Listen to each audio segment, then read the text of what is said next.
தென்காசி மாவட்டம் குற்றாலம் சாரல் திருவிழா 3வது நாள் நிகழ்ச்சிகள் குறித்து நமது செய்தியாளர் ராஜன் வழங்கிய தகவல்களை தற்போது பார்க்கலாம். தென்றல் தவழும் தென்காசி மாவட்டத்தில் அமைந்துள்ள குற்றாலத்தில் தற்போது என்பது நிலவி வருகிறது. குறிப்பாக வருடந்தோறும் அருவிகளில் தண்ணீர் விழுந்தாலும் குறிப்பாக ஜூன், ஜூலை, ஆகஸ்ட் ஆகிய 3 மாதங்கள் மட்டுமே சீசன் காலமாகும். இந்த காலங்களில் நாடெங்கிலும் இருந்து லட்சக்கணக்கான சுற்றுலா பயணிகள் வந்து செல்வது வழக்கம்.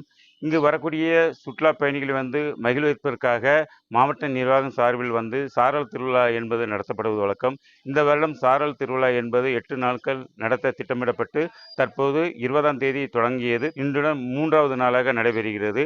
இந்த நிலையில் சாரல் திருவிழா தொடங்கிய நாள் முதலிருந்து பள்ளி மாணவ மாணவிகள் கலை நிகழ்ச்சிகள், சிலம்பாட்டம் நிகழ்ச்சிகள், இன்னிசை கச்சேரி உள்ளிட்ட பல்வேறு நிகழ்ச்சிகள் நடந்து வருகிறது.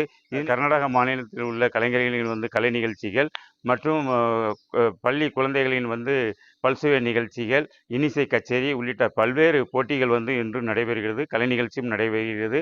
இதனைத் தொடர்ந்து ஐந்தருவி பகுதியில் உள்ள அந்த சுற்றுச்சூழல் பூங்காவில் அமைந்துள்ள அந்த மலர் கண்காட்சியும் பார்ப்பதற்காகவும் அந்த பல்வேறு தரப்பட்ட மக்கள் அங்கு சென்று உள்ளனர். மலர் கண்காட்சி என்பது கடந்த 20ஆம் தேதி மாலை தொடங்கியது.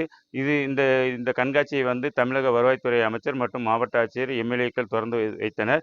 இந்த நிலையில் அந்த மலர் கண்காட்சிக்கு தினந்தோறும் ஆயிரக்கணக்கானோர் சென்று தற்போது அந்த மலர் கண்காட்சியை கண்டு ரசித்து வருகின்றனர். அந்த மலர் கண்காட்சி 4 நாட்கள் நடத்தப்படும் என தெரிவிக்கப்பட்டுள்ளது. இன்றுடன் 3வது நாளாக அந்த மலர் கண்காட்சி என்பது நடந்து வருகிறது.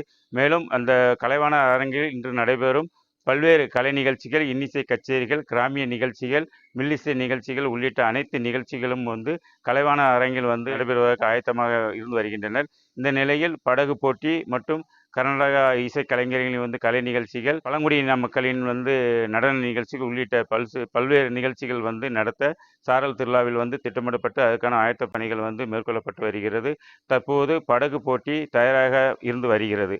இதனால் இங்கு வரக்கூடிய சுற்றுலா பயணிகள் மற்றும் பலதரப்பட்ட மக்கள் இந்த படகு போட்டியில் கலந்து கொள்வதற்காக ஆயத்தமாக இருந்து வருகின்றனர். ராஜன், நியூஸ் 7 தமிழ், தென்காசி.